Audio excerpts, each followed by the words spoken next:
Inside of London during the Tudor period and the reign of King Henry VIII, it was normal for people to pass under London Bridge and see the heads of traitors and criminals that had been cut off on Tower Hill. Condemned people were usually led out of the Tower of London and then taken on the short walk north to Tower Hill and the public beheading spot. The executions on Tower Hill usually occurred in front of crowds of thousands, and the condemned rested their heads on the block, and then if they were lucky, the executioner would strike with one swing of their axe. If not, then it took a number of different swings of the sharp weapon to take someone's head off. The head was usually then taken to London Bridge and suspended on a pike high above the gatehouse to act as a warning of the king or queen's power and to deter people from getting involved in serious crime, such as treason.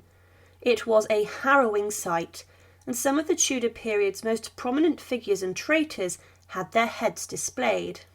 But during the French Revolution, the French king and queen both lost their heads on an execution device which was aimed to be efficient in the way it executed. Interestingly, the guillotine blade which fell was actually proposed by the King Louis XVI, the man who lost his head on the device during the French Revolution.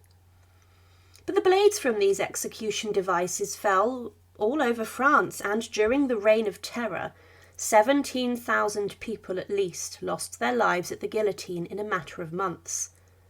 But what happened to the heads of those people who were cut off during the French Revolution? Were they displayed like the English were on London Bridge?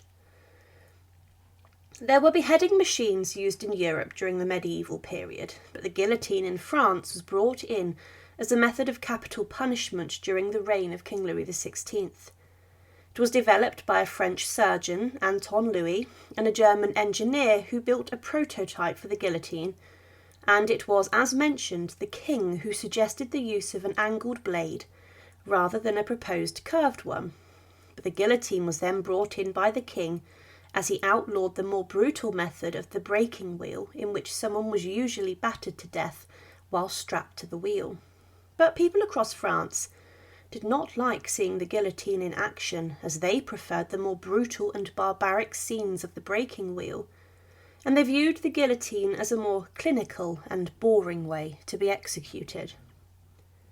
The first execution on the guillotine took place on the 25th of April 1792, with a highwayman, Nicolas Pelleter, being condemned on the inside of Paris, and the machine was seen as a success and was viewed as a more humane form of execution when compared with other methods. But during the early parts of the French Revolution, the revolutionaries did not tend to use the guillotine, as they tended to hang officials and supporters of the monarchy, as well as aristocrats from the street lanterns and in public, and they used the wheel or even burning at the stake.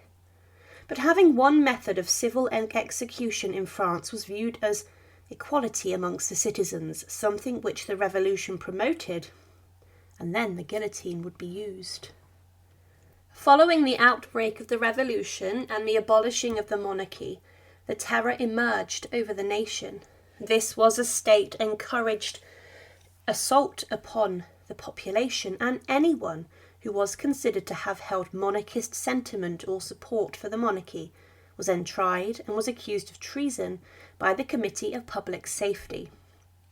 With this, up to 17,000 people were said to have been officially executed during this period of time, but it has been claimed that there were over 45,000 victims, as many people perished inside of prison or were executed without trial, being taken to the guillotine without any questions asked. There were accounts during the terror of wives of husbands weeping as they witnessed their beloved being executed on the guillotine, and then these women were being executed straight after, as their tears were seen as a sign of support for the monarchy. It was on the guillotine that the king and queen, Marie Antoinette, was executed on the device, and with so many people being condemned in public, what happened to the heads of those who were executed? Well, the truth about this is that the heads of the condemned, following the guillotine blade falling on them, were sent crashing into a basket or a container. This was something sometimes like a metal bucket, and then, following the release of the blade, the head fell into the basket. The guillotine, when the prisoner was locked into place, did offer a clean cut of the neck most of the time. But when King Louis XVI was executed, there were allegations that the blade went through his jawbone and not his neck. The executioners usually insisted that the hair of the victim was cut before their time on the scaffold to ensure that the blade did not get caught in the hair, and then needed to be dropped for a second time. But after the blade fell, the head was collected out of the basket by the executioner, who could then display it to the crowd. He could do this in different ways. Firstly, by simply holding the head up to the crowd, or in some instances, and images from the time, the executioner is shown holding the head of the condemned upon a pike or a wooden pole, and then this is shown to everyone in attendance. The head of Marie Antoinette and Louis XVI is shown with this method in portraits. But what happens next to the heads? The French did not tend to leave the remains and the heads of the condemned lying around, as they would usually, following the display of the remains, put them into a coffin which had been on the scaffold for the execution. The head was placed along with the corpse in the coffin, and this was then taken away for burial. The head would be buried alongside the body. But to signal that this person was executed in disgrace, when the body was buried, often the head of the body was placed between the legs and was buried in this way. In the decades after the Revolution, there was a brief restoration of the monarchy, and the remains of King Louis XVI and Marie Antoinette were dug up inside of the Madeleine Cemetery in Paris. The point of this was to bury them with a degree of decency. But the pair's remains were located, and Marie Antoinette's body was better preserved than that of her husband's. It was confirmed when the remains were exhumed that the heads of the former king and queen had, in disgrace, been buried between their legs. Executioners had so many people to execute during the French Revolution that there wasn't enough time to display the heads in a different form, and they turned their backs on what was happening, for example in England, as heads were placed above prominent landmarks. They had their victims executed and then buried swiftly. The heads were not usually sewn back onto the bodies, but were buried in the same coffin with them.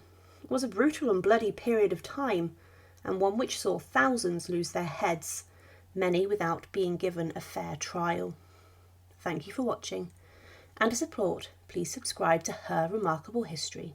Thank you.